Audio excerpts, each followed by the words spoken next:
It has not been a completely terrible week for women attempting to get elected president of a polarised democracy amid fears of an escalating war in Europe, and despite her bellicose populist opponent being either in thrall or in hoc, or both, to Russia. The Foreign Desk Explainer is happy to concede, grand scheme of things, that what is about to ensue is arguably not much, but it's not nothing. Though this is shaping up as one of President Vladimir Putin's better weeks for a while, it is not quite the cue for unadulterated triumphal pounding on his weird long table it might have been, and for that we have Moldova to thank. It is not easy to get people to pay attention to elections in Moldova, least of all when there's one going on at more or less the same time in the United States. But people should pay attention to elections in Moldova, and especially to the election Moldova has just had, which may well have consequences beyond Moldova's meagre borders.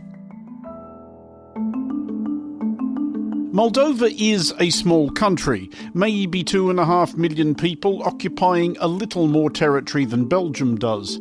Like Belgium, it is divided. A sliver of Moldova insists that it is the Pridnestrovian Moldavian Republic. This is more widely and less time-consumingly known as Transnistria. Transnistria has its own president, currently Vadim Krasnoelsky, a former police officer animated by an almost manic nostalgia for the pre-1917 Russian monarchy. Transnistria also has its own money, postage stamps and flag, which, somewhat confusingly given the proclivities of the current president, has a hammer and sickle on it. None of which would matter all that much if Moldova wasn't where it is, wedged in between Romania and Ukraine, i.e. right on the front line between the Eastern Europe now protected by membership of the EU and or NATO, and the former Soviet hinterlands which Russia still seems to regard as its rightful possession. Or if Moldova wasn't what it is, i.e. extremely vulnerable, with a tiny army, no air force to speak of, and a constitution which commits it to neutrality, i.e. theoretically precluding deterrent deployments by friendly states, though Moldova has taken the precaution of concluding a security and defence pact with the EU and bilateral agreements with others. Transnistria, meanwhile, abides by no such scruples and is believed to host about 1,500 Russian troops. Azi, dragi moldoveni, ați oferit o lecție de democrație. All of which is by way of demonstrating that there was quite a lot riding on Moldova's recent elections. In the first round of voting a couple of weeks back, incumbent President Maia Sandu came first, but by an insufficient margin to avoid a runoff.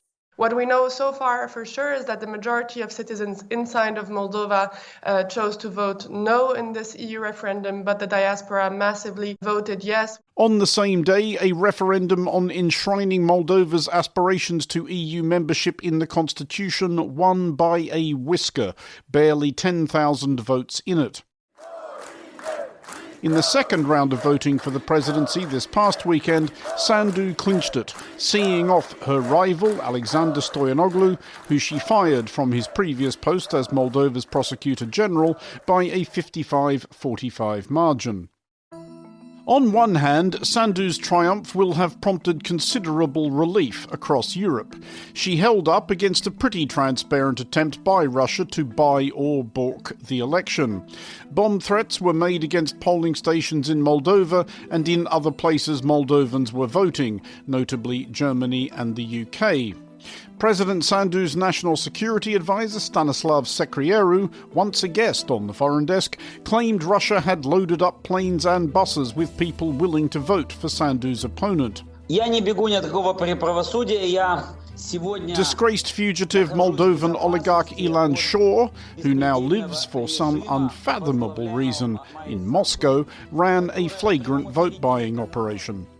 Russia, to be clear, and as is traditional, denies everything, though Russia also took the time on this occasion to deliver a hugely entertaining lecture, complaining that Moldova's election had been undemocratic, possibly feeling wounded that their culture had been appropriated. Who knows? On the other hand, Sandu's victory will be prompting renewed headaches across Europe, which, for reasons probably requiring no further elaboration, but do tune in to this Saturday's US election edition of the Foreign Desk nevertheless, finds itself abruptly presented with more than enough to be getting on with. Sandu did not win by much, and it seems pretty clear that she did not win in Moldova itself. She was helped over the line by the votes of Moldova's diaspora. The win in the EU referendum, slender though it was, increases pressure on the EU to find a way to welcome Moldova, and ahead of impatient and irritated Western Balkan candidates who have been waiting rather longer and seem rather better prepared, not least in, for example, not having a garrison of Russian soldiers parked on their territory and appearing distinctly disinclined to go anywhere. Nevertheless, the recent travails of Georgia, where Russia long ago carved out a couple of similar semi-statelets, and where Russia's preferred party won that most recent election, whether it was by hook or by crook, serve as a warning of what can happen if swift and decisive action is not taken. For Monocle Radio, I'm Andrew Mueller.